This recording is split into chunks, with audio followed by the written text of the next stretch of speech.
Well, we're finished with a memorable championship Sunday, and we're left with one of the more remarkable storylines that I can remember in any sport. Two brothers facing off in the Super Bowl. John Harbaugh, head coach of the Baltimore Ravens, facing his brother Jim, head coach of the San Francisco 49ers. Bring on the sappy storylines and cheesy anecdotes. I guarantee you, for the next couple of weeks, we're going to hear about every time the brothers played catch in the front yard or faced off in tiddlywinks or whatever. People are going to beat this story to death. We'll probably be right there with them because, after all, this is a story that needs telling. However, for right now, we're going to set that aside, talk about these two championship games, two good ones they were. Let's start with the NFC game, the San Francisco 49ers, Jim Harbaugh's team, going into Atlanta and beating the Falcons 28-24. I guess you got to start off by giving the 49ers credit. Their defense shut out the Atlanta Falcons in the second half. Colin Kaepernick, their young quarterback, making his first career road playoff start, was nearly flawless. 16 of 21 passing for 233 yards and one touchdown. More importantly, no turnovers, no interceptions, no fumbles from Kaepernick. He did just what he needed to do.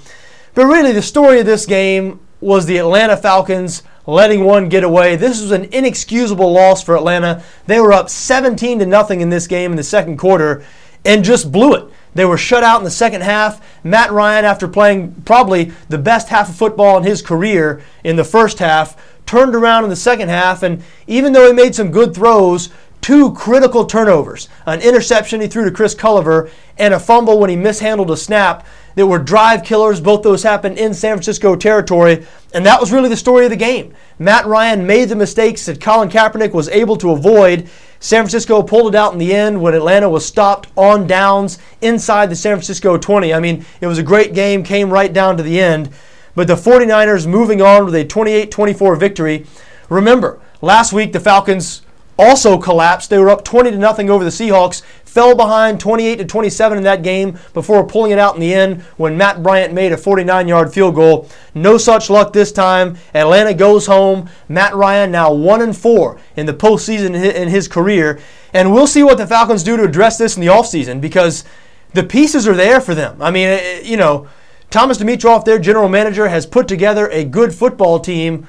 Where do you go from here? You don't break it down, I don't think, and start over again. Do you really fire Mike Smith? I mean, there were reports this past week that if the Falcons had lost to Seattle, Mike Smith would have been fired.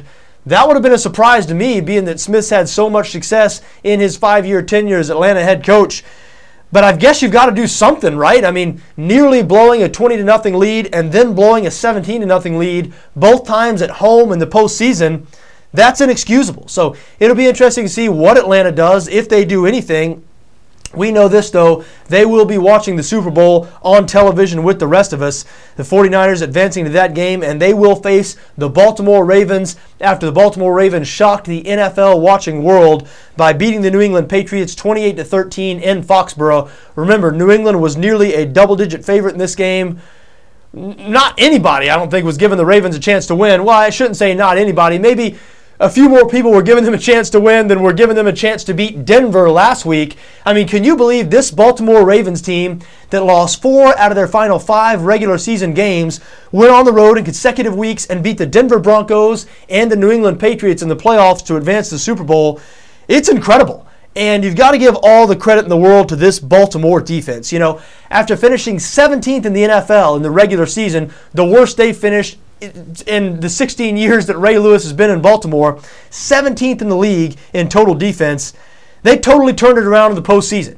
And it's not a coincidence that the first time their veteran triumvirate of Terrell Suggs, Ray Lewis, and Ed Reed were all on the field in the same time was the first playoff game against the Indianapolis Colts. We know Suggs missed the first part of the year with that Achilles injury. Ray Lewis, of course, tore his tricep, missed the last half of the season. They're all back now. Now, they might not be 100% healthy, but Suggs and Lewis combined for 21 tackles against the Patriots, and they shut out the New England Patriots in the second half. I say that in that way because it's incredible. The Patriots had the best offense in the NFL this year by any measure. They were number 1 in the NFL in total offense, number 1 in points per game. As a matter of fact, they averaged 5 more points per game than any other offense in the NFL. They were just dominant on that side of the ball, and they were dominated in the second half. The scene afterwards, as you can imagine, emotional. Ray Lewis, who fashions himself a little bit of a preacher, I think, was in tears. Terrell Suggs, not quite in tears. Terrell Suggs had some very pointed comments towards the New England Patriots, who he obviously thinks are arrogant. But I guess the story is the Baltimore defense. But we need to mention what Joe Flacco did in that game. The second straight AFC Championship game where Joe Flacco has been the best quarterback on the field. And again, he was facing Tom Brady for the second year in a row. Flacco passing for 240 yards, 3 touchdowns, and 0 interceptions. Brady made some good throws, but 25 incompletions, 2 interceptions. We mentioned New England shutout in the second half. Bill Belichick handled it in his typical classless manner afterwards, refusing a post-game interview with CBS. Now, the Patriots have won 5 AFC Championship games in the last 10 years, and every single one of those games, the opposing coach has been man enough to come out and speak with the media afterwards. Bill Belichick, again, not able to do that. So, really, since it's been 9 years, after this year, it'll be 9 years since the New England Patriots have won a Super Bowl. Since Belichick was caught cheating, since that whole Spygate scandal broke, they haven't had as much success, especially on defense. And remember, that Spygate scandal, what they were taping, or at least what they were caught taping, were offensive signals. And the Patriots, their Super Bowl teams back in the early part of the 2000s, they played good defense. Belichick, of course, is a defensive guy, made his bones as a defensive coordinator. And even though Belichick is still viewed as a coaching genius by a lot of people, and the New England Patriots, no doubt about it, are as close to a dynasty as we have in the NFL today, it can't be ignored that the last few years, these 9 years since New England has won a Super Bowl, their defense has been the problem. Their defense has not been good. This season, they were 29th in the NFL against the pass. They allowed Joe Flacco again to play a mistake-free game, 3 touchdowns, no interceptions.